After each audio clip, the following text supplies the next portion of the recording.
Assalamualaikum warahmatullahi wabarakatuh. Selamat sejahtera sekali lagi.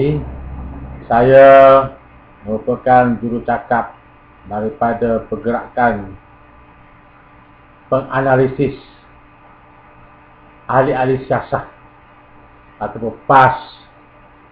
Sekali lagi muncul dalam ruangan ini untuk menjawab isu-isu mengenai dengan manifesto, khususnya dalam kita berbincang menghadapi pilihan raya yang ke-13, insya-Allah pada tahun inilah, di atas tajuk manifesto janji ditepati. Bagaimana yang tuan-tuan sedia maklum, saya sebutkan tadi, janji yang ditepati ini merupakan perjanjian kontrak sosial ataupun kontrak politik antara pengundi dengan parti yang berkempen untuk menjadi kerajaan, menubuh kerajaan pada peringkat negeri ataupun peringkat kerajaan persekutuan.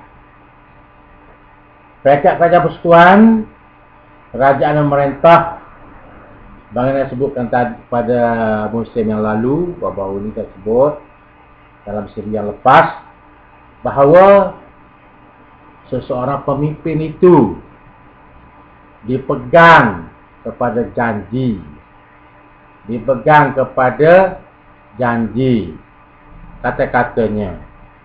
Seorang pemimpin, apa yang keluar daripada mulut dia merupakan emas, barang yang berharga, barang yang ada nilai, barang yang boleh dipegang ego. Jadi bukan cakap kosong atau main-main ataupun klik dan sebagainya. Ini yang penting. Bagaimana sebut tadi, janji ditepati berdasarkan manifesto pilihan raya yang ke-13 lalu, iaitu pada tahun 2008. Jadi semenjak daripada itulah Kerajaan Barisan Nasional yang memerintah Malaysia telah melaksanakan tugas-tugas untuk menunaikan janji dia. Umpamanya sebagai contoh, salah satu ialah dalam pendidikan, iaitu pendidikan di Malaysia telah melaksanakan transformasi pendidikan untuk memartabatkan kecemerlangan pendidikan negara. Ini juga merupakan salah satu janji ditepati. Selain daripada itu, NKRA yang ke-7 saya nak ulas sekali lagi, bagi meringankan beban rakyat akibat daripada kenaikan harga barang, maka kerajaan telah melancarkan, memperkenalkan membayar BRIM. Kan itulah dibayar BRIM. Iaitu apa itu BRIM? Iaitu bantuan rakyat Malaysia. Yang pertamanya bantuan 500 untuk setiap isi rumah berpendapatan di bawah 3,000 sebulan. Kemudian bayaran RM250 untuk bujang berusia 21 ke atas dan berpendapatan di bawah 2,000. Kemudian memanfaatkan 2,7 juta orang bujang dan 4 juta isi rumah. Hanya permohonan-permohonan baru saja yang perlu daftar. Kemudian ni bantuan akan diedarkan, dilaksanakan mulai Februari, nampaknya dah dilaksanakan. Kemudian kita ada skim penyelarasan harga, di mana kita lihat di sini RM386 juta untuk memberi kos pengangkutan barangan keperluan pengguna di luar bandar, meliputi 2,000 kawasan di Sabah dan Sarawak. Diskaun 50% ke atas taman feri untuk kenderaan komersial yang mengangkut barang keperluan dan bahan binaan di Labuan.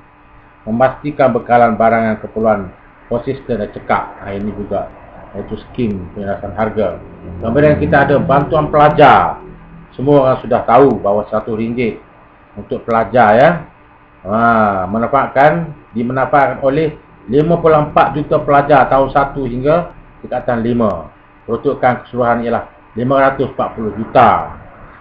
Peruntukan 2.6 bilion pada 2013 bagi bantuan grant per kapita, bantuan makanan asrama, rancangan makanan tambahan dan pembelian buku teks untuk pelajar-pelajar sekolah rendah dan menengah dari keluarga berpendapatan rendah. Dan juga kita ada voucher buku satu Malaysia iaitu 250 diberi kepada 1.3 juta pelajar IPTA dan pra-universiti. Peruntukan keseluruhan ialah 325 juta khusus untuk membeli bahan bacaan dan rujukan serta buku serta majalah lah. Kemudian kita ada skim juga untuk membantu kenaikan harga barang dan sebagainya kepada rakyat jelata, iaitu Klinik Rakyat Satu Malaysia, di mana diperuntukkan 20 juta. Jadi klinik ini hanyalah dibayar RM1 untuk setiap kali bayar rawatan. Kedai Rakyat Satu Malaysia, 85 kedai dibuka. Kemudian 300 produk Satu Malaysia, 57 krim pula akan dibuka di Sabah, Sarawak dan Labuan. Satu lagi, bantuan untuk meringankan NKRA untuk meringankan beban kenaikan harga barang, kos harga barang, iaitu Karisma. Rancangan Kebajikan Rakyat Satu Malaysia juga dilaksanakan oleh kerajaan melalui manifesto, menterjemahkan manifesto kepada tindakan. Bukannya manifesto, kemudian tinggal manifesto, bercakap saja, tidak dibuat, tidak laksana. Peruntukan bagi 2013 sahaja berjumlah 1.2 bilion. Bantuan bulanan antara RM100 hingga RM450 bagi 500,000 penerima. Melibatkan kumpulan orang kurang upaya, kanak-kanak kurang bernasib baik, warga emas, balu, anggota polis dan tentera. Kemudian untuk akhiri zaman miskin, satu azam juga untuk kita mengeluarkan orang daripada kemiskinan, menyediakan peluang bagi golongan berpendapatan rendah mempertingkatkan pendapatan, meliputi program-program seperti azam kerja, azam tani, azam niaga, azam khidmat. 400 juta diperuntukkan bagi memberi manfaat kepada 58,330 penerima pada tahun 2013 ini, tuan-tuan dan puan-puan. Kita ada Prima, Perumahan Rakyat Satu Malaysia, 800,000 unit akan dilancarkan pada tahun ini dengan peruntukan 500 juta. 800,000 unit disasarkan bagi tahun tempoh 10 hingga 15 tahun. Sistem pendaftaran akan dilancarkan seluruh negara pada akhir, telah dilancarkan pada akhir 2012 yang lalu.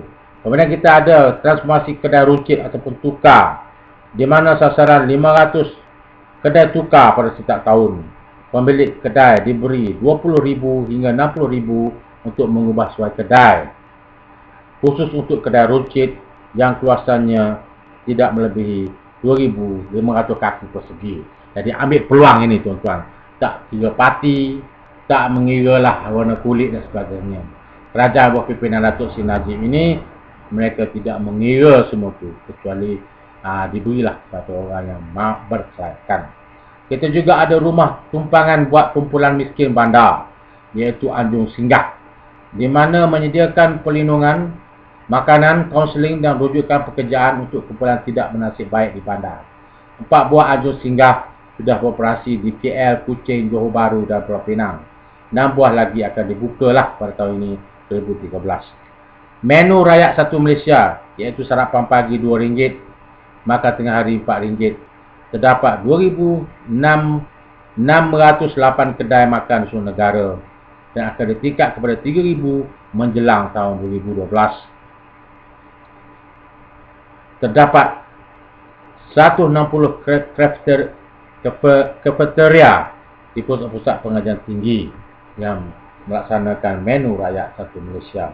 Kemudian kita ada juga tuan-tuan dan perempuan di sini sebagai penutupnya, saya nak maklumkan bahawa selain daripada gerakan transformasi kerajaan ini, iaitu GTP, Government Transformation Program, dan juga ETP, Economic Transformation Program, kita juga ada Politik Transformation Program atau PTP, iaitu agenda keterbukaan dan transformasi.